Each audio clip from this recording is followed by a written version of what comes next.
semua untuk memuliakan Engkau, meninggikan Engkau, dan biarlah semua firman yang tersampaikan pada hari ini berbuah di dalam hati kami beratus-ratus kali lipat, menuntun kami hidup dalam kebenaran.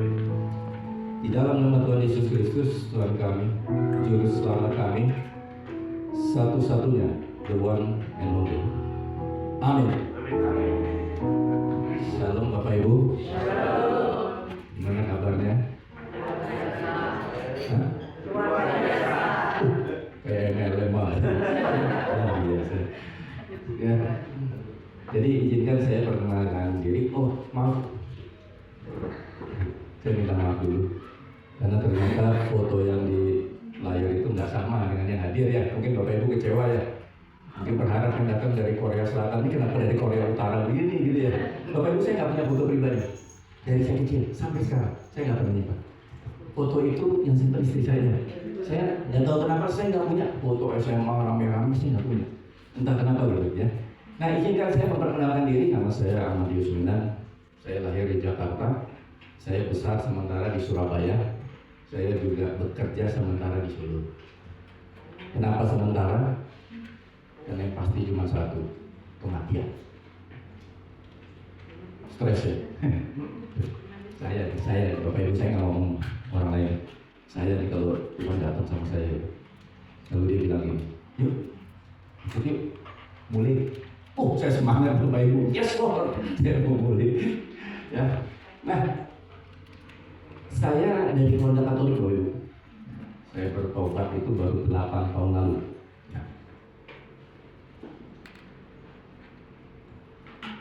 Tapi pertobatan saya bukan soal saya berhenti merokok, saya berhenti menipu, berzina, minuman malam, bukan. Tapi saya pastikan bahwa pertobatan saya ini menyentuh di dasar pertobatan. Kenapa seorang merokok balik lagi merokok, berzina balik lagi berzina? Karena dia belum menyentuh dasar pertobatan. Dasar pertobatan itu Bapak Ibu, kita mengganti pemerintahan dunia yang ada di saya ganti dengan pemerintahan Allah. Ya, nanti Bapak Ibu bisa dengar ceritanya bagaimana Tuhan merubah saya dengan sangat hebat. Jadi Ahmadius yang Bapak Ibu kenal sekarang itu 180 derajat berbeda dari Bapak Ibu kalau kenal saya dulu ya. Karena saya mengganti esensi pertobatan. Jadi saya ini juga baru menyadari bahwa saya lahir baru ya, teman-teman saya heran sama saya. Lu sekarang kok bisa begini sih, aneh banget lu. Ada yang bilang saya kemasukan setan apa ya, whatever. Tapi yang pasti saya pastikan saya lahir baru ya. Lahir baru itu maksudnya kan gini, saya sudah dewasa, tapi Tuhan mengatakan di dalam Yohanes 3 ayat 3, firman Tuhan mengatakan, aku berkata kepadamu, sesungguhnya jika seseorang tidak dilahirkan kembali, ia tidak dapat. Yang ngomong bukan nabi-nabi, yang ngomong Yesus sendiri. Tidak dapat Bapak Ibu melihat. Jadi saya nggak tahu. Saya 40 tahun saya hidup, saya rajin ibadah. Saya baru tahu yang namanya lahir baru. Ya, saya dulu sekedar beribadah. Saya tahu Bapak Ibu, saya cium kaki Yesus, lagi. Saya tahu. Tapi saya baru tahu bahwa oh ini tuh yang namanya lahir baru. Ya. Jadi selera saya terhadap dunia itu berubah. Dulu saya hidup penuh dengan ambisi-ambisi karena saya pengusaha. Dan ini sebagai informasi, dulu pekerjaan saya itu membangunkan rumah-rumah konglomerat ya, pengusaha besar. Saya nggak akan cerita hebatnya rumah mereka besarnya, tapi sedikit saja. Listrik rumah mereka itu 170.000 watt, 230.000 watt. Sementara rumah saya dulu 1.300. Jadi 100 kali lipat pun belum sampai. Dulu saya di pergaulan dengan mereka. Jadi lahir baru, tes saya yang dulu saya melihat kemegahan, saya ingin, sekarang udah enggak. Saya nggak tahu bagaimana kuasa itu bekerja, tapi saya pastikan saya udah nggak pengen apa-apa. Kalau ada satu keinginan saya sering bilang sama istri saya cuma ingin dia kenal saya, Tuhan kenal saya. Karena 40 tahun ini saya seperti anak terhilang. Saya sadari itu. Ya, saya tidak melakukan pembenaran. Jadi Bapak Ibu, saya menghimbau Bapak Ibu semua, kita orang percaya, jangan sampai kita belum lahir baru. Percuma Bapak Ibu, karena bukan orang yang bersih berseru Tuhan, Tuhan. Ya. Oh, yang penting Yesus, yang penting Yesus. Dia mengatakan bahwa kamu melakukan perintahku atau tidak? Kamu lahir baru atau tidak? Percaya sama saya Bapak Ibu, kalau kita lahir baru, taste kita ini sangat berubah pada dunia. Ya. Saya kumpul-kumpul sudah saya tinggalkan, komentar-komentar di grup sudah saya tinggalkan, pertikaian, keributan, saya tinggalkan semua, habis semua. Saksinya istri saya. Ya. Nah Bapak Ibu, kemudian umur 13 tahun, ibu saya meninggal karena kanker. Sejak saat itu hidup saya sendiri. Papa saya ada, tapi ketakutan saya terhadap papa saya itu jauh lebih besar dibanding rasa kehilangan ibu saya. Karena papa saya ini perwira menengah angkatan darat, galaknya luar biasa buat saya. Ya. Jadi kalau dihajar luar biasa Bapak Ibu. Saya tidak membenci papa saya. Sekarang beliau masih ada, usianya 92 tahun. Dari wajahnya masih kelihatan kerasnya beliau, kerasnya kehidupan beliau. Tapi saya mengasihinya. Ya. Dan tidak ada kekaitan. Saya sekarang kalau duduk sebelah beliau, saya mendengarkan cerita beliau banyak. Nah, sejak saat itu hidup saya sendiri, Bapak Ibu. Sendiri itu maksudnya begini. Sampai detik ini pun saya nggak pernah curhat kehidupan saya, nggak pernah kepada siapapun juga. Jadi keluarga saya, adik saya, kakak saya, papa saya, teman saya tidak tahu cerita hidup saya. Tidak tahu. Semua saya tahu sendiri, saya pikir sendiri. Nah sejak umur 13 sampai 40 tahun kemudian, kira-kira 50-52, kalau malam itu sering datang pertanyaan, kenapa ya saya begini, dia begitu, kehidupan ini harusnya bagaimana, saya ini di bumi disuruh apa, Tuhan itu ada atau tidak. Selalu datang 40 tahun Bapak Ibu. Jadi tanpa saya sadari, sebenarnya saya itu mengalami dehidrasi rohani.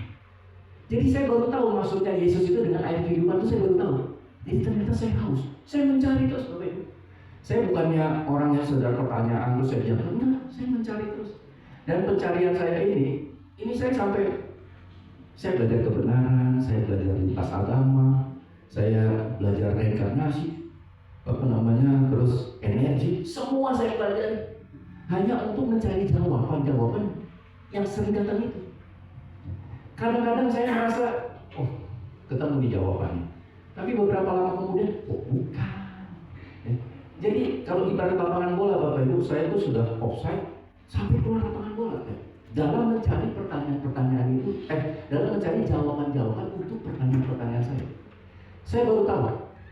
Untuk bisa mengenal Tuhan secara pribadi, carilah dahulu kerajaan Allah dan kebenaran. Saya cari 40 tahun. Saya nggak tahu, kadang-kadang kita sebagai orang Kristen nih, sebagai orang percaya, kadang-kadang kita merasa itu tidak penting, betul. Kita udah terlalu sibuk dengan dunia, kita nggak mencari lagi. Tidak mencari pribadi Tuhan, ingin nempel lebih dekat, ingin kenal lebih dekat. Nah, udah jadi kebiasaan kok. Oh ya Yesus berdoa. Banyak yang seperti saya. Saya berani ceritain karena saya dulu begitu. Saya mengaku saya orang percaya. Saya mengaku saya pasti selamat. Tapi setelah saya mulai baca Alkitab, saya baru baca Alkitab itu 10 tahun lalu. Saya nggak pernah baca Alkitab.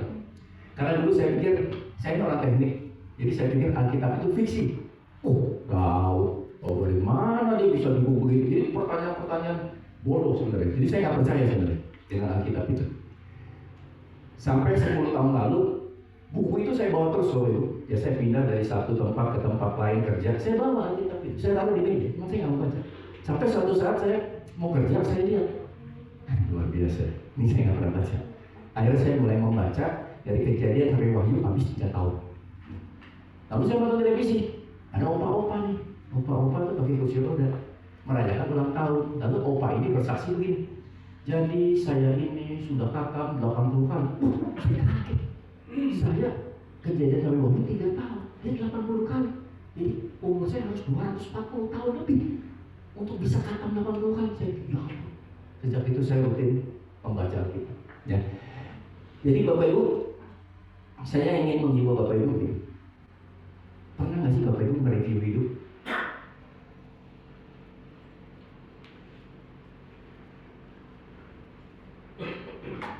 Bapak Ibu kalau baca Roma 8 ayat 28 kan yang dibaca kan bahwa Allah turut bekerja, betul ya?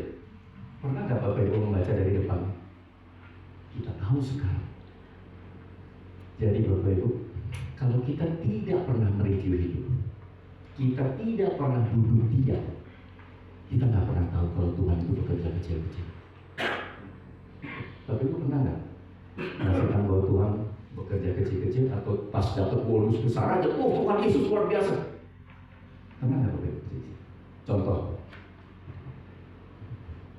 saya semalam tidur di hotel Sumber Waras ya, kan apanya hotel sales ya. Saya nyari karena dekat aja gitu. Lalu saya berpikir di fasilitasnya ditulis begini, smoking allowed, jadi diizinkan merokok di kamar. Saya pikir pasti bawa rokok. Walaupun saya sendiri dulu merokok ya, tapi saya sudah berhenti. Saya kasih nama istri saya nih. Wah, jangan kamarnya bawa rokok ya. Saya kaget waktu saya datang kemarin. Ya ampun, hotelnya tua ya, tapi bersihnya minta ampun. Tanya istri saya, kita sampai kaget ya. Terima kasih Tuhan, terima kasih. 4 jam saya berterima kasih terus ya. Karena hotel yang saya pikir begini, ternyata begini. Yang kata orang begini, ternyata begitu. Ya Tuhan, itu bersihnya luar biasa Bapak Ibu. Untuk kelas seperti itu ya, spraynya bersih, nggak ada bercaknya. Biasanya itu kalau hotel harga segitu, kasurnya melengkung-melengkung, ini enggak. Ya, saya bantalnya itu biasa tembus itu, bantalnya enggak. Kamar mandinya bersih. Saya berterima kasih sama Tuhan. Pernah nggak Bapak Ibu berterima kasih sama Tuhan untuk hal yang kecil-kecil? Ya. Karena kita tahu sekarang. Saya pesan sama Bapak Ibu, cobalah belajar untuk duduk diam. Ya, kita cek hari ini. Percaya sama saya, Bapak Ibu akan tertakjub-takjub bagaimana dia kerja dalam kehidupan Bapak Ibu. Ya. Contohnya, saya habis bertobat, kemudian ada COVID Delta. Pas selesai COVID Delta, saya ini kerja di konstruksi Bapak Ibu. Tiba-tiba ada pengusaha ingin bangun rumah peristirahatan jauh di Bedugur, di Batu Lidi. Itu waktu kami survei, saya protes sama Tuhan. Jauh Tuhan. Tapi yang namanya nggak ada kerjaan kan, baru COVID Delta selesai. Ya udah akhirnya saya kerjakan. Bapak Ibu, saya tinggal di Ubud. Kalau belanja, karena ini daerahnya daerah terpencil, kebetulan bangunannya agak mewah, barang-barang itu nggak ada di sekitar situ. Jadi saya harus dari Ubud di tengah, saya ke Denpasar dulu, baru saya belanja barang, saya bawa ke Bedugur, Batu Lidi. Setiap hari saya 5-6 jam di jalan, setiap hari, kecuali hari Minggu. Istri saya ikut saya. Beliau mengatakan mengerikan sekali pekerjaan saya. Setiap hari saya 6 jam saya di jalan. Sampai di jalan itu saya mendengarkan khotbah, pengajaran, seminar, semua saya dengar. Sampai selesai 20 bulan saya dipindah ke Bandung. Waktu saya di Bandung saya mereview, saya bertanya, Tuhan, kenapa saya mesti ke Bedugur? Hikmat itu tiba-tiba datang. Tanpa saya sadari Bapak Ibu, selama 20 bulan saya sudah mendengarkan 1.200 khotbah, pengajaran, seminar. Jadi karena saya dulu ini kan baru bertobat ya dari Katolik, saya nggak pernah baca Alkitab. Sepertinya Tuhan memaksa saya untuk belajar, untuk memahami segitu banyak materi dengan saya dikasih pekerjaan job. Supaya saya di jalan itu mendengar. Pernah nggak sih Bapak Ibu mereview hidup ini? Kenapa mesti ke Magelang? Contoh, kemarin tiba di Magelang, saya minta istri saya tolong carikan rumah makan. Akhirnya kita makan. Saya lupa rumah makannya namanya apa, dan luar biasanya nggak ada yang makan kecuali kita. Saya pilih tempat di luar. Ini kebetulan hujan. Lagi saya makan, tukang parkir itu lihat saya makan. Bapak Ibu, saya langsung berpikir, ya Tuhan, apakah Bapak Ibu mau bayar parkir 2.000? Nggak ada orang di rumah makan itu. Hanya karena kita merasa, ya biasanya kan 2.000, betul ya? Ikut Tuhan dan bisa seperti itu. Saya langsung bilang sama istri saya bukan so baik ya Bapak Ibu. Ya kita kasih 50. Bapak Ibu, Tuhan itu bekerja kecil-kecil. Masalahnya kita nggak pernah peka. Jadi kita sepertinya nggak tahu apa-apa, yang penting bayar 2.000, mono aja, selesai urusan. Itu ya Bapak Ibu. Ikut Tuhan nggak bisa seperti itu. Kita mesti peka.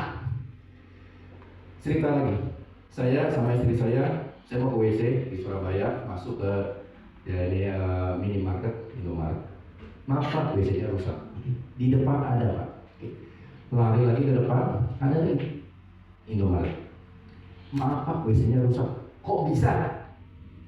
2 rusak. Saya lari yang ketiga. Saya udah tahu nih, pasti ada sesuatu. Saya parkir di situ, saya udah lihat. Begitu saya masuk, ini ada bapak-bapak tua duduk ngomong sendiri, yang kayak orang bingung. Dan di sebelahnya ada sepeda tua. Saya masuk ke WC, saya keluar, saya lihat lagi dari mobil. Ya Tuhan, ternyata karena 2 WC itu tidak berfungsi, saya datang yang ketiga, saya diminta memberi kepada orang itu. Apalagi waktu matanya melihat kita. Bapak Ibu pernah nggak mau memberi, terus ada keraguan, tiba-tiba kita pandangan mata kepada orang itu, dan kemudian firman bicara, kalau kamu tidak melakukan untuk salah satu saudara yang paling hina, kamu tidak melakukan itu. Siap Tuhan. Padahal uang kita 100.000. Gimana? Jadi kalau mau ikut Tuhan Bapak Ibu, menurut saya nih, kalau kita nggak berani berkorban, lupakan. Kita masih punya aku, lupakan. Nggak akan pernah bisa. Saya ini hidup udah dikucilkan kepada teman-teman saya gara-gara saya berkorban ini. Oh, ngomong saya tampil masukan saya, dia aneh. Kalau kita masih pengen dengerin orang, hidup masih pengen rame-rame, lupakan Tuhan.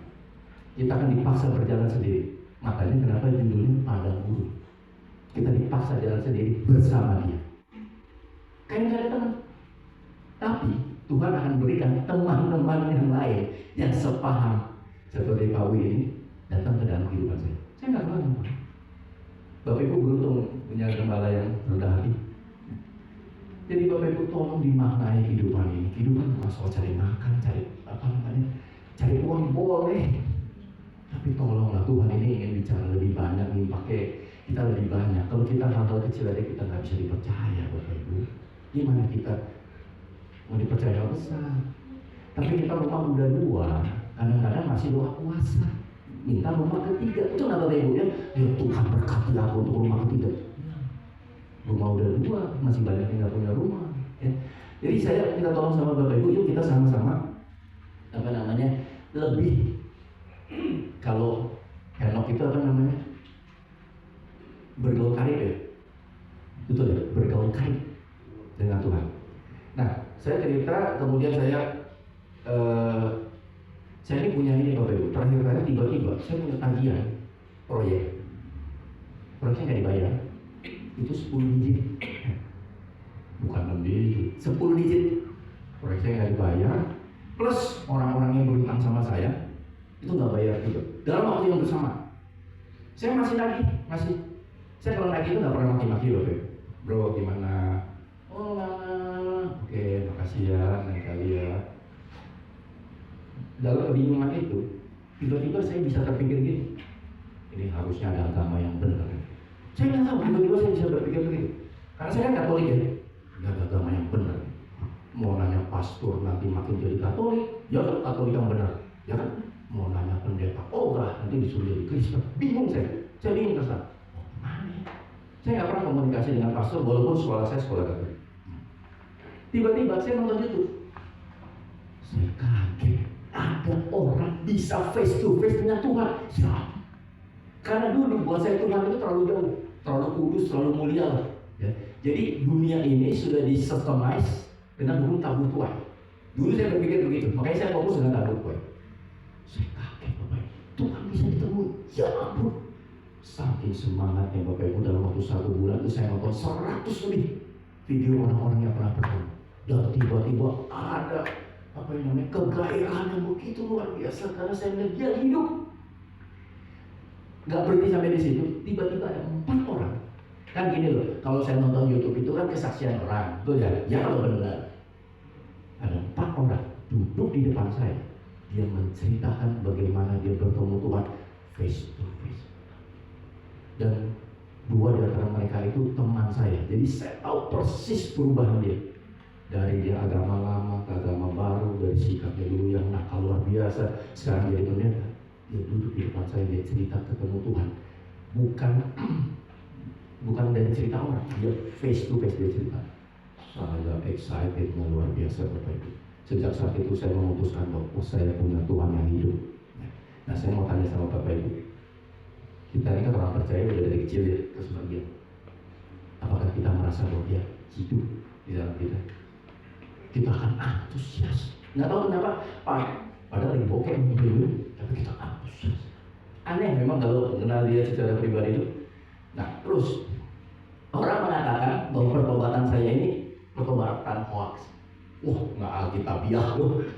Nggak apa-apa buat saya. Makin banyak yang komentar mengenai saya makin terkagum-kagum sama Tuhan. Karena Tuhan bisa pakai apa yang menurut orang dunia hoax untuk berubah saya.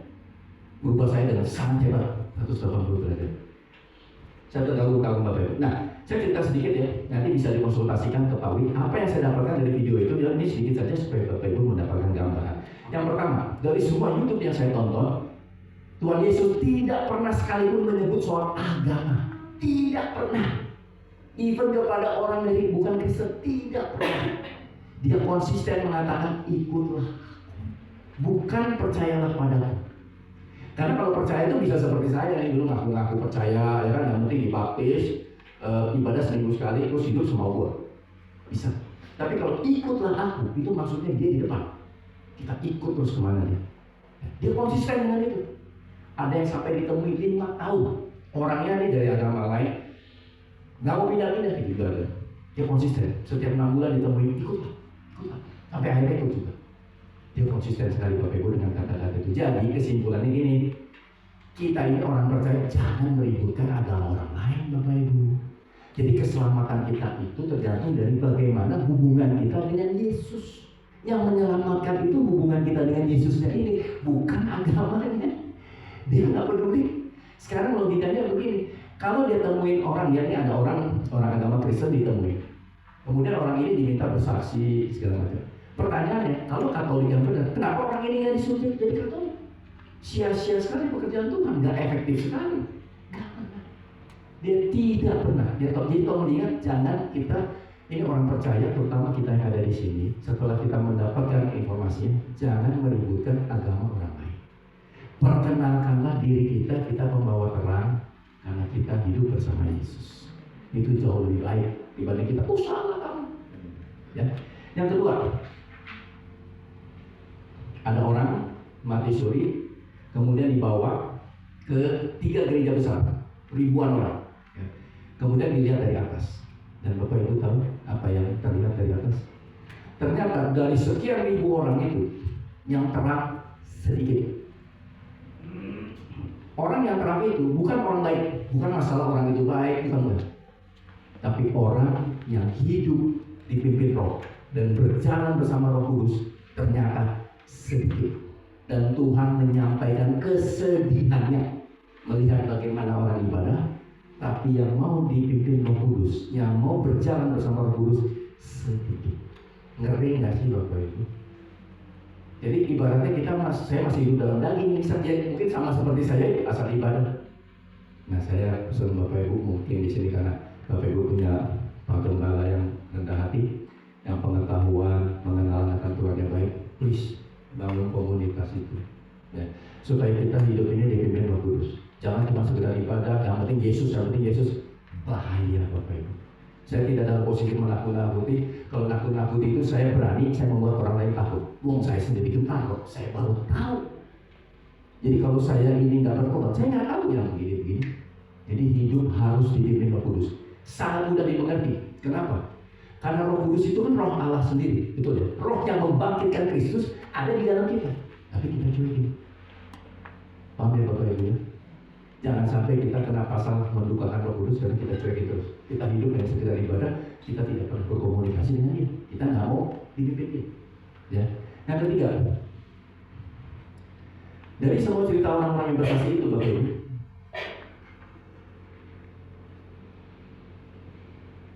saya ini yang dia minta itu sebenarnya satu. Kita diminta bersaksi betapa banyaknya dia dalam hidup kita. Pertanyaannya sederhana, emangnya kita orang Kristen kita biasa bersaksi? Enggak. Yang bersaksi itu yang dari agama lain. Betul ya? Masuk Kristen, mereka menggebu-gebu. Padahal mereka itu menanggung banyak konsekuensi, betul ya? Mau dibunuh, dimusuhi, dikucilkan, dimiskinkan, dipisahkan dari keluarga. Mereka bersaksi dengan sangat hebat. Kita yang kenal Yesus dari kecil, nggak pernah bersaksi. Kecuali kalau dikasih duit gede. Saya dari mulut saya Bapak Ibu selama 40 tahun, saya nggak pernah keluar bahwa Tuhan itu baik. Nggak pernah. Bukan karena saya memusuhi Tuhan, karena Tuhan terlalu jauh. Semua itu karena hasil saja. Saya nggak pernah bersaksi. Sekarang ini saksinya istri saya. Saya bisa di mana-mana bersaksi, di kawinan saya bisa bersaksi. Betapa dia merubah hidup saya. Paham ya Bapak Ibu? Kita ini diminta bersaksi Bapak Ibu, betapa baiknya dia dalam hidup kita. Jadi saya minta tolong Bapak Ibu, kita kan hidup sama Yesus dari kecil. Jangan ibaratnya kayak karyawan karena udah terbiasa. Jadi kayak karyawan itu cetok kartu absen gitu. Yang penting hadir. Nggak bisa, dia Tuhan Bapak Ibu, tidak bisa dipermainkan. Boleh kita ngomong apapun juga, tapi dia itu Tuhan, dia lebih tahu isi hati kita dibanding kita tahu isi hati kita sendiri. Itu celakanya. Jadi please Bapak Ibu, tolong kita ini bersaksi. Nah, untuk bisa bersaksi kan kita harus mereview hidup, betul ya Bapak Ibu ya. Jadi kecil-kecilnya kita tahu nih, luar biasa loh kemarin Tuhan begini, Tuhan begini.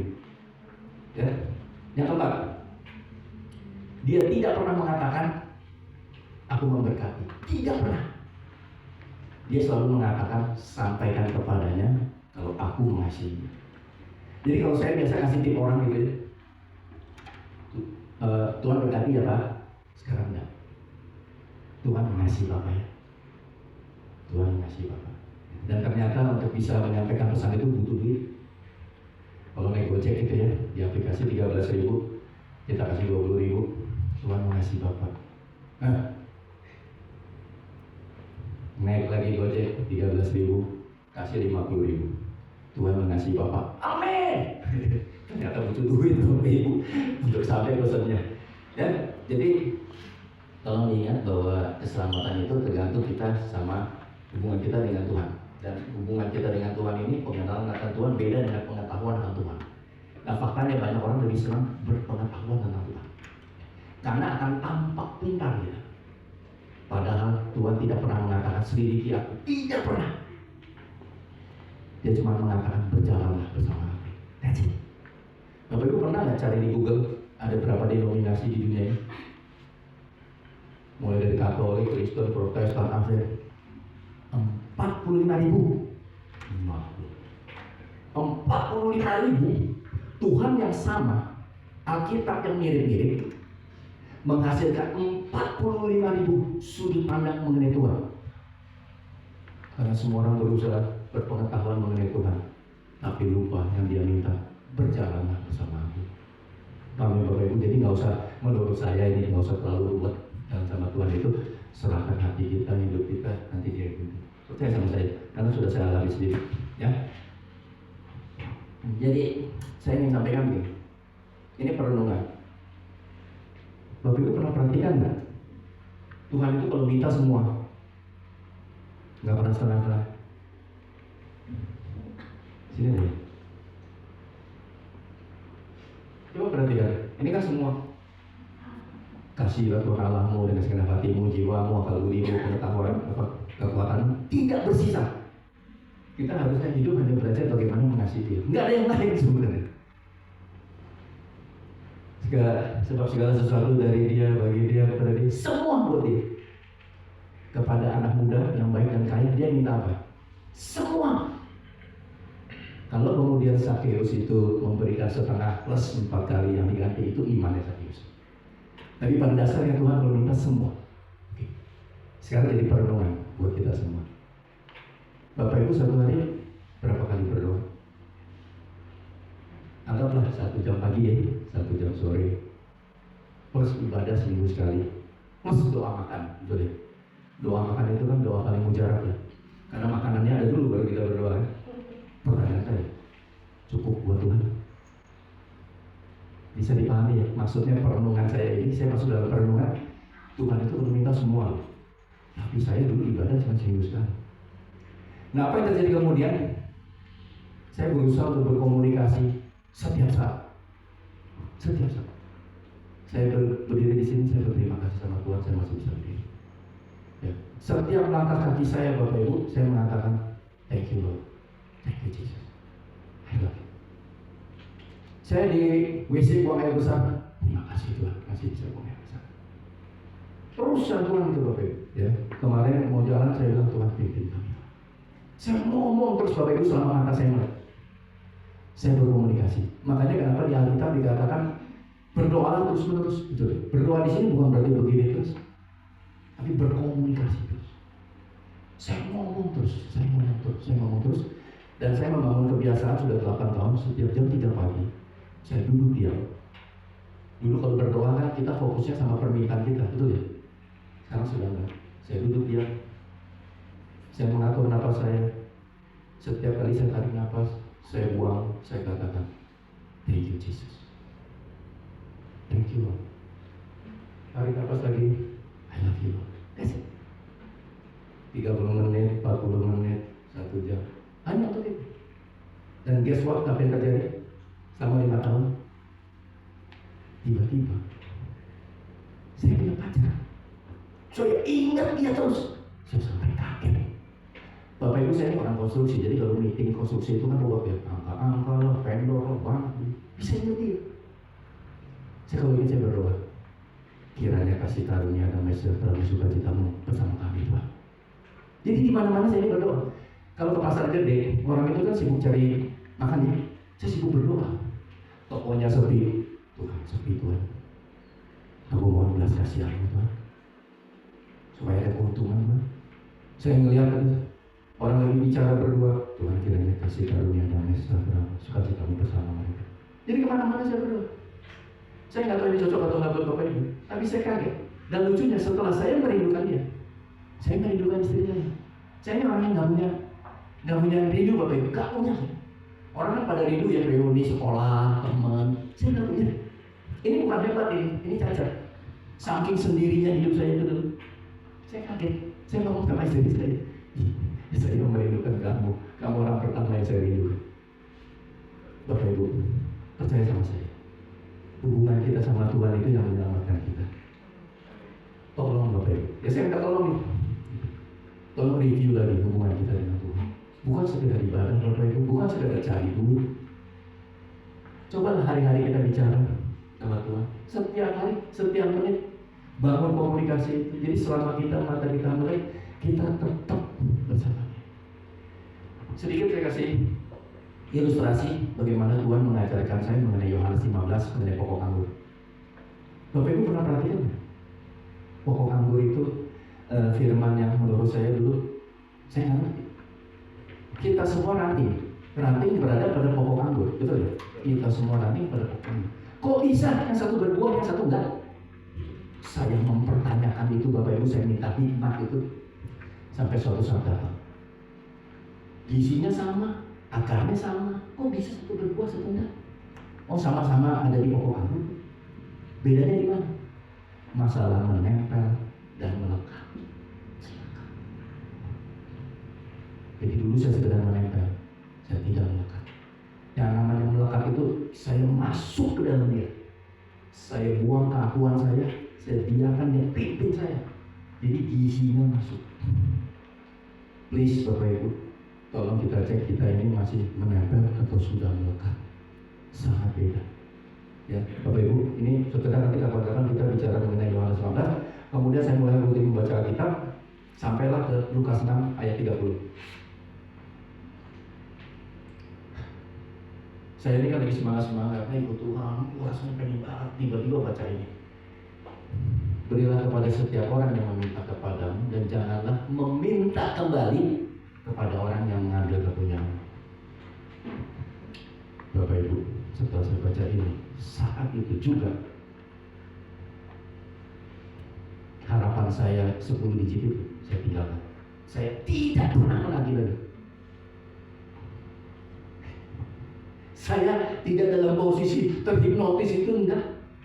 Saya sadar sesadar-sadarnya konsekuensinya saya miskin, semua habis, meninggalkan Tuhan. Sadar saya orang teknik, Bapak Ibu, saya sekolah di teknik. Cuma karena pengen taatnya ini Bapak Ibu, rasa senang, antusias, saya lakukan. Sejak saat itu saya tidak pernah menagih sekalipun. Dan saya sudah ketemu orang itu. Saya ketemu ya, kami berangkulan, kami ketawa-ketawa, kami ngopi. Tidak pernah terlontar dari mulut saya setelah itu, utang gue gimana? Lepas. Jadi kalau di Alkitab itu saya baru tahu bahwa inilah perumpamaan dari petani yang menemukan mutiara. Jadi kita kalau ketemu dia Bapak Ibu ya, karena saya cari 40 tahun nih, bukan setahun 2 tahun, 40 tahun saya begitu pengen tahunya kebenaran. Begitu saya menemukannya, saya rela kehilangan semuanya demi dia. Tapi ini jangan ditiru ya, karena ini pewahyuan buat saya, pewahyuan buat orang lain belum tentu. Nanti tolong dikonsultasikan dengan Pak Gembala, tapi saya lakukan. Jadi sekarang Bapak Ibu, saya terus terang aja, saya tidak minta dikasihani. Saya sudah 8 tahun hidup di padang gurun. Bapak Ibu percaya atau enggak? Sudah 8 tahun saya hidup dengan saldo nol. Saya gajian, tapi saldonya nol. Bayar kewajiban, membantu orang, begini. Dia pelihara saya dengan sangat ajaib. Sangat ajaib. Contoh, tiba-tiba ada arsitek datang ke saya. Saya ini kan orang konstruksi ya, jadi saya biasa gambar konstruksi. Pak, berapa sih menghitung struktur itu per meter persegi? Terserah Bapak aja, saya bilang gitu. Oh gila loh, kalau gue nggak bayar? Ya nggak apa-apa, kan pekerjaannya saya sudah kasih.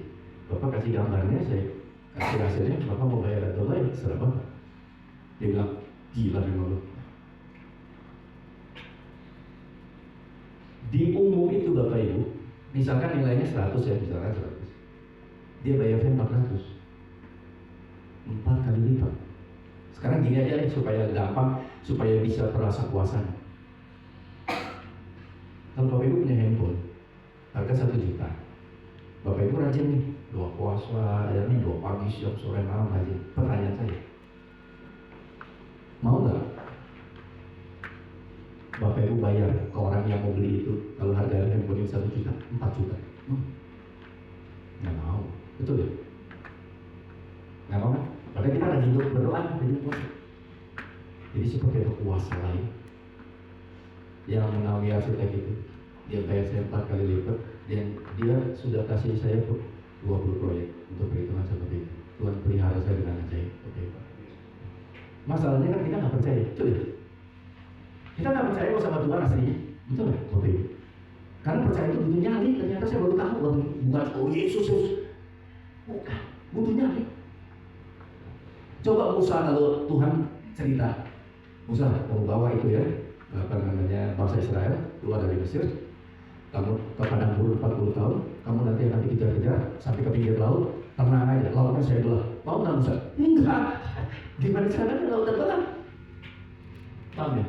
Kalau Tuhan cerita ke saya akan temui kamu, habisi semuanya.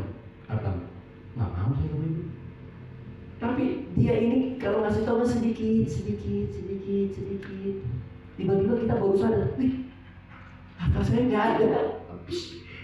Tapi saya agak excited. Tuhan itu selalu begitu. Gak mungkin Tuhan itu ngasih ceritanya full, itu gak mungkin Bapak Ibu. Jangan minta tahu ceritanya semua. Tapi sedikit demi sedikit.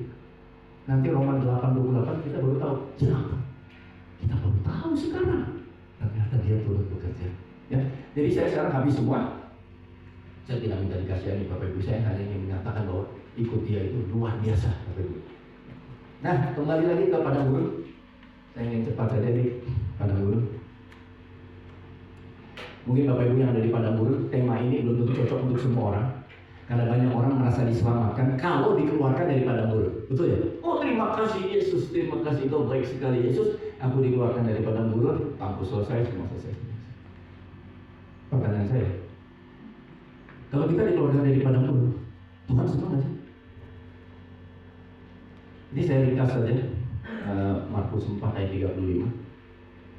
Tuhan Yesus mengajak murid ke seberang, naik perahu, ada badai. Murid-murid panik, Tuhan Yesus dibangunkan, badai dihentikan. Saya ingin fokus Bapak Ibu ke pertanyaan ini.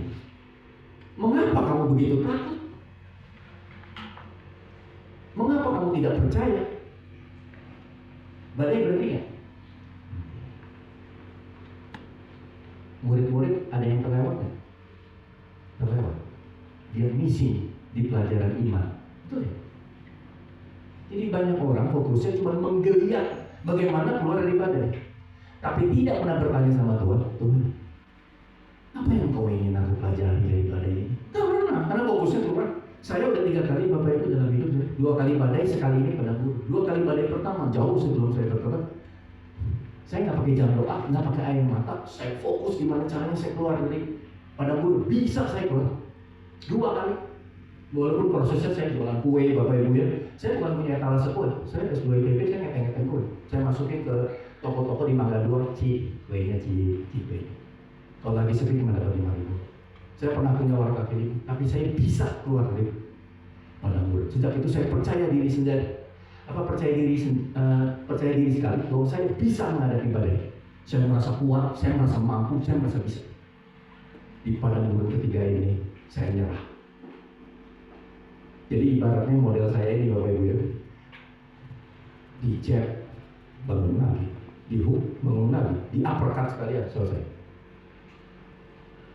Jadi saya prosesnya bukan ditegur, dihajar, saya disesat, dipukul berkali-kali ya. Model saya ini Bapak Ibu. Jadi saya ingin sampaikan begini, kalau Bapak Ibu masuk ke padang gurun, kalau kita cuma fokus untuk keluar, kita missing the lesson. Kita kehilangan pelajaran, kita nggak dapat apa-apa. Kira-kira bisa dipahami ya Bapak Ibu. Murid-murid, loh kok kalau Tuhan senang dikeluarkan dari badai, kok dia nggak terima kasih? Untung kamu bangunin saya, kalau nggak kita mati sama-sama. Enggak. Tuhan ini kan kalimatnya nggak enak. Mengapa kamu nggak percaya? Loh, paham ya Bapak Ibu ya? Jadi tolong semua Tuhan itu nggak pernah bekerja sia-sia Bapak Ibu. Maksudnya pada gurun itu pasti ada maksudnya. Cuman kita karena masih pakai daging ini, kita fokusnya gimana caranya cepat keluar. Kita minta terus sama Tuhan, kasihlah kami. Kita lupa bahwa pelajaran sebenarnya banyak. Nanti saya akan cerita pelajaran-pelajaran apa yang saya akan dapatkan Bapak Ibu. Ya. Jadi pada gurun itu menyelamatkan. Pertanyaannya sekarang, kenapa sih kita perlu dididik? Ya. Saya sederhanakan Bapak Ibu, nanti tolong dikonsultasikan dengan Pak Wid. Manusia jatuh karena makan buah pengetahuan. Begitu manusia makan buah pengetahuan, manusia dikatakan kehilangan kemuliaan Allah. Kenapa? Karena manusia sudah bisa mengukur sendiri dengan nilai-nilai sendiri perbuatan baik dan jahat. Jadi Tuhan seperti tidak punya kuasa lagi dalam manusia karena dia sudah bisa berpikir sendiri. Jadi ibaratnya saya ini seperti kuda liar, power besar karena dibuat segambar dan serupa, tapi tidak bisa ditunggangi. Itu manusia, kehilangan kemuliaan Allah. Kemudian Firman menjadi manusia. Yesus menjadi manusia itu bukan sekedar untuk naik salib, tapi dia juga menunjukkan kepada saya dan kepada Bapak Ibu semua bagaimana caranya hidup dengan tubuh fisik, tapi berkenan kepada Allah. Makananku melakukan kehendak Dia yang mengutus aku dan menyelesaikan pekerjaannya. Seperti Bapa mengutus aku mengutus kamu. Jadi harusnya saya ini hidup tanpa ambisi-ambisi pribadi, hanya untuk melakukan pekerjaan Dia. Dan tidak harus dalam pelayanan Bapak Ibu. Kalau enggak, kalau semua jadi pendeta siapa jemaat? Ya, bekerjalah di bidang masing-masing. Tapi kita membawa terangnya. Kita bukan perang itu, tapi kita membawa terangnya. Bapak Ibu ya, membawa kebenarannya, itu yang Dia inginkan. Kemudian kita bersaksi betapa baiknya Yesus. Kemudian Dia disiksa, dia dipermalukan, ditelanjangi. Buat saya, kematian Yesus itu penghinaan terbesar sepanjang sejarah peradaban manusia. Yang mencipta dibunuh sama yang diciptakan, itu penghinaan terbesar. Kemudian pertanyaan begini, Yesus bangkit, apakah kita pasti selamat setelah Yesus bangkit? Dia mati itu Bapak Ibu karena kasihnya. Dia ingin saya meresponi kasihnya. Itulah yang namanya mengerjakan keselamatan. Jadi tidak otomatis dia naik ke kayu salib bangkit terus saya selamat. Dia menunjukkan kasihnya kepada saya. Dia minta saya meresponi kasihnya supaya kasihnya tidak bertepuk sebelah tangan. Dan dia minta jangan selingkuh.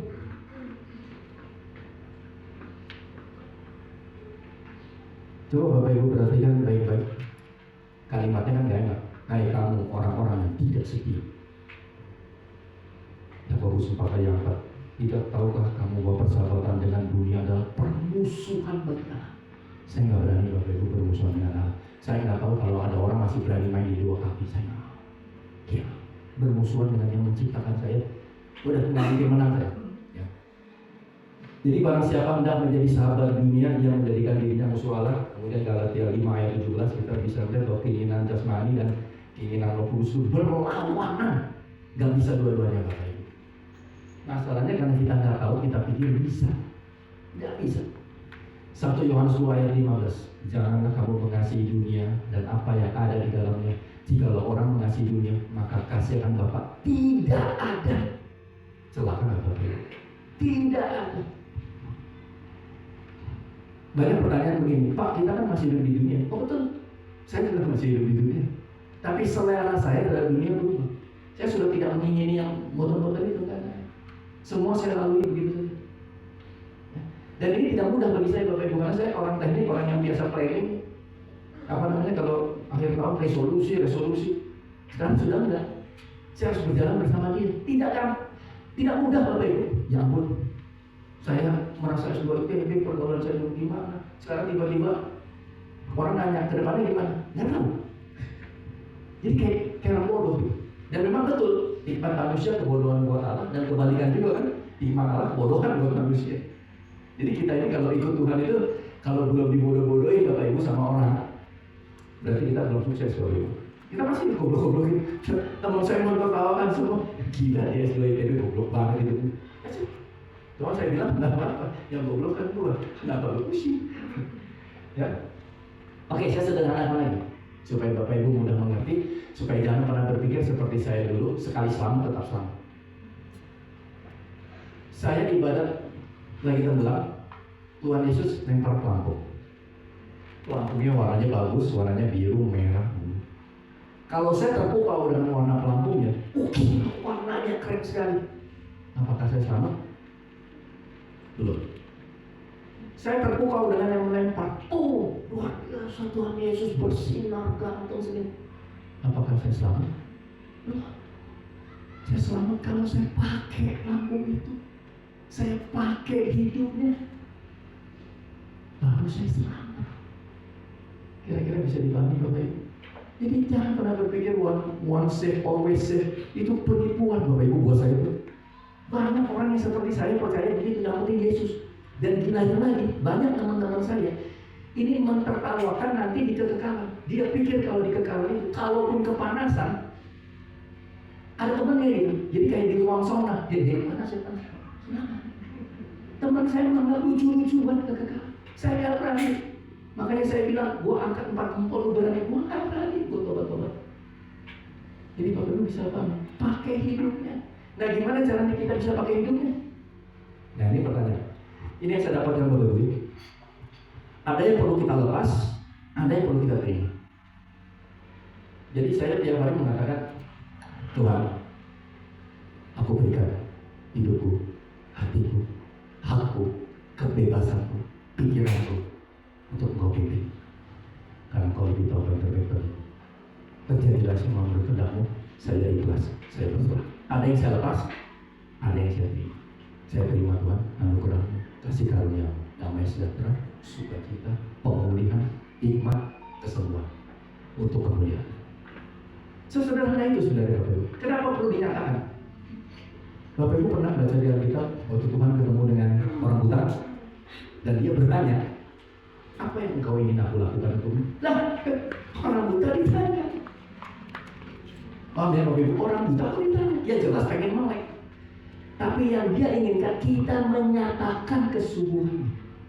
Karena sudah di warning, hitung dulu anggarannya kalau mau ikut aku. Paham ya? Hitung anggaran ini kan maksudnya benar mau ikut aku. Jadi nyatakan dengan kesungguhan. Kalau kita benar-benar mau selamat mengikuti dia, mau pakai hidupnya, kita terima, ada yang kita terima, ada yang kita lepas. Nanti di akhir sesi kita berdoa sama-sama. Dan ini lakukan setiap hari. Apakah selesai? Nah, kita perlu membangun hubungan Bapak Ibu. Cobalah bicara setiap saat. Bangun keintiman, bangun kepekaan Bapak Ibu. Ya. Jadi kalau Bapak Ibu misalkan ya, biasanya lewat sini, kenapa lewat sana? Coba tanya, Tuhan, kenapa ya disuruh lewat sini? Dan nanti bisa dia menyampaikan keinginannya untuk kita memberkati orang mungkin, atau ada pelajaran-pelajaran, dibangun kepekaan. Kemudian belajar mereview hidup Bapak Ibu. Kita kalau nggak mereview hidup semuanya bablas, sediakan waktu untuk duduk diam. Jangan minta terus Bapak Ibu. Boleh kita berdoa minta tuh boleh, tapi sediakan waktu juga untuk duduk diam. Just say thank you Lord, I love you Lord. Ya, karena dia sudah bekerja di banyak hal. Dan yang terakhir ya bacalah firman Tuhan. Ya, karena dia bicara melalui di situ. Oke. Sekarang saya langsung ya ini mungkin Bapak Ibu bisa. Oke. Nah,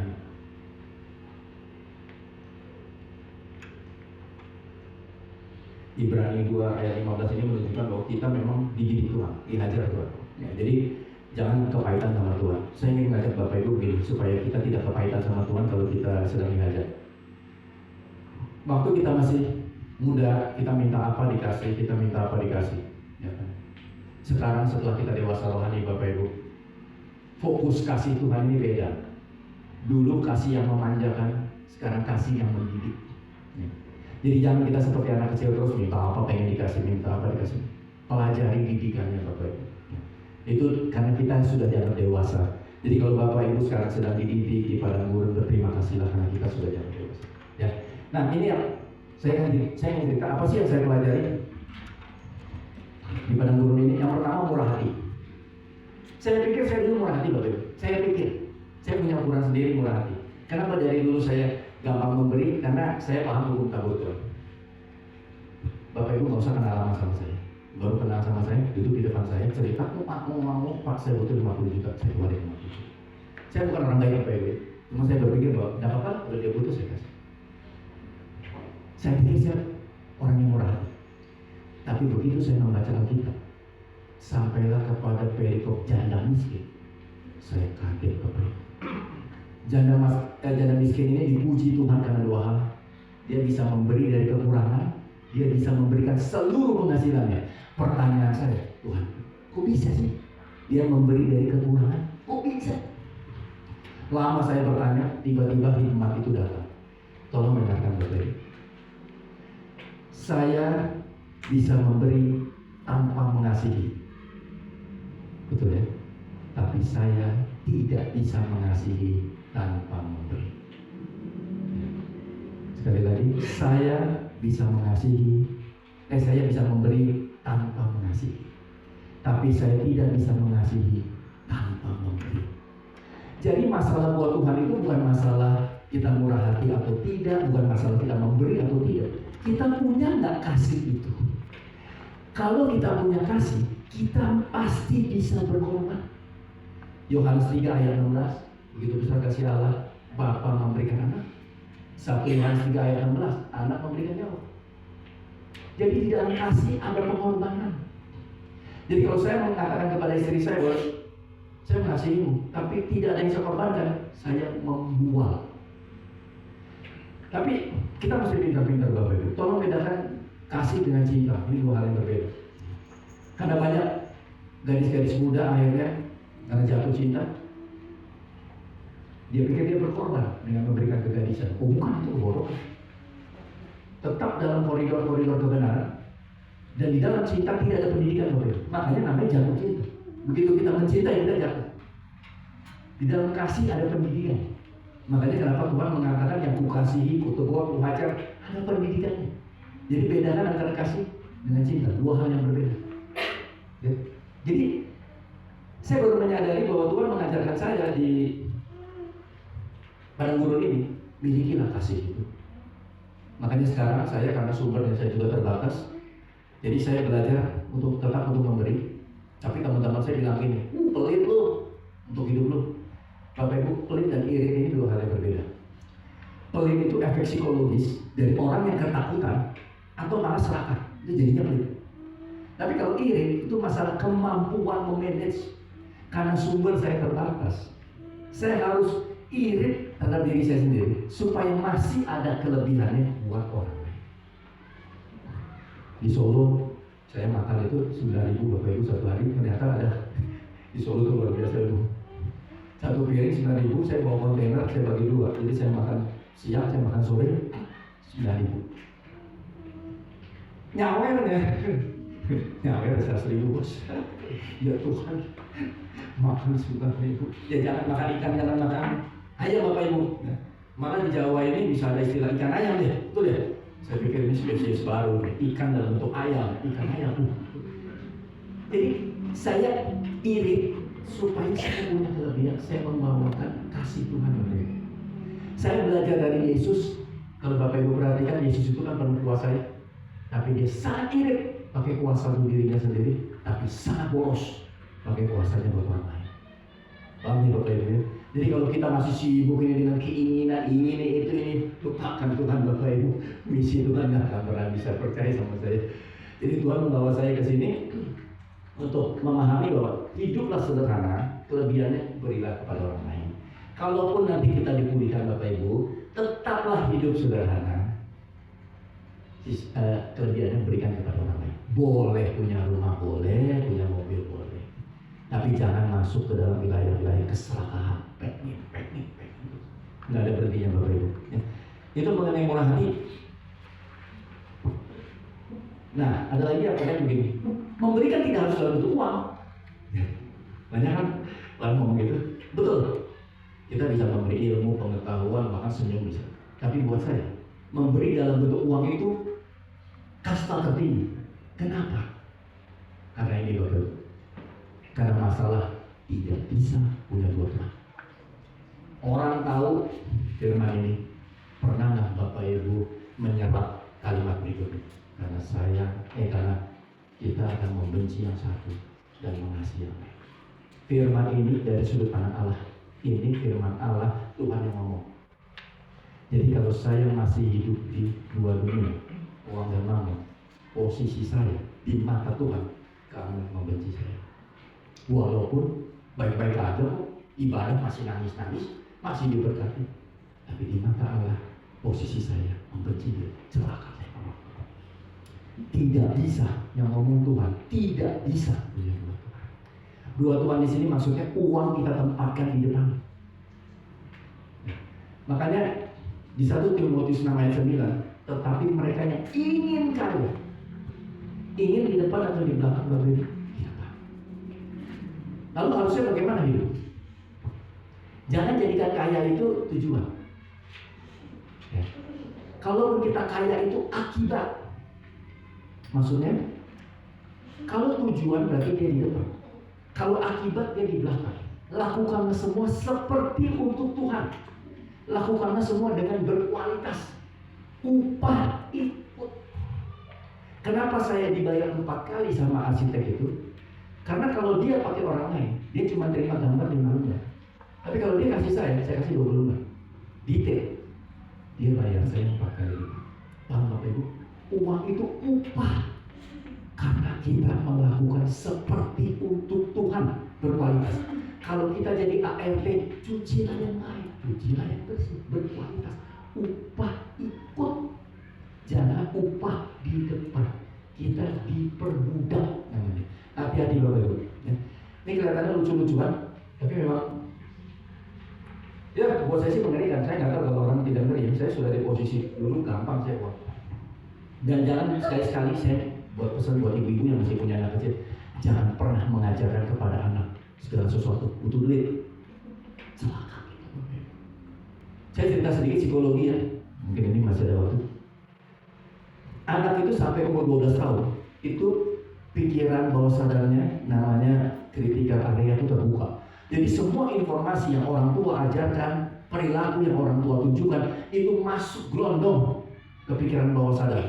Dan itu dijadikan standar kehidupan.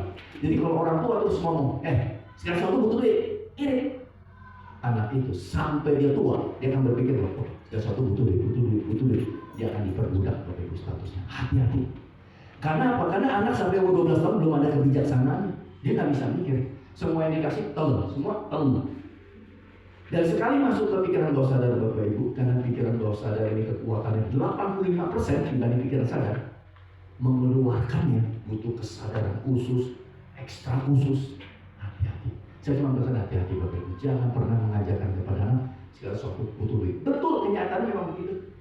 Tapi tolong diingat, kenyataan berlawanan dengan kebenaran. Kenyataan tidak kekal, kebenaran itu kekal. Hati-hati ya. Yang kedua Bapak Ibu, saya belajar mengenai jujur. Jujur di saat uang banyak gampang Bapak Ibu, tapi di saat dompet itu udah pulih ketemu pulih, Bapak Ibu mesti merasakan tarik menarik itu antara kuasa kegelapan dengan malaikat. Saya rasakan. Saya kerja sebagai pengawas di Bandung sebelum di sini. Pas mau Natal, tiba-tiba kontraktornya, Pak, ini buat Bapak di amplop. Saya bilang, ngapain kasih gua? Dari bos Pak, buat Bapak. Saya lupakan sampai apartemen saya buka 8 digit. Ini dompet udah jadi kopi ya Bapak Ibu. Ya, nggak isi. Tiba-tiba datang duit 8 digit. Kalau buat orang berkat loh, berkatnya dari Tuhan. Saya sempat berpikir begitu. Wah, terima kasih Tuhan. Tiba-tiba saya terpikir bahwa di proyek itu saya ini berjanji terhadap diri saya sendiri Bapak Ibu. Nggak ada yang tahu. Saya cuma ngomong sama diri saya sendiri bahwa saya di proyek itu karena saya pengawas, saya hanya terima gaji dari bos saya. Saya nggak terima uang dari siapapun juga, karena kalau saya pengawas, saya terima uang, saya jadi diperbudak sama orang itu. Saya nggak mau, karena tugas saya mengawasi dia. Paham ya kira-kira? Saya cari nomor rekeningnya, saya kembalikan uang itu. Saya bukan sok jujur Bapak Ibu, tapi saya ingat sama janji saya, dan saya percaya Tuhan tahu apa yang saya janjikan kepada diri saya. Ya, jadi saya kembalikan uang itu.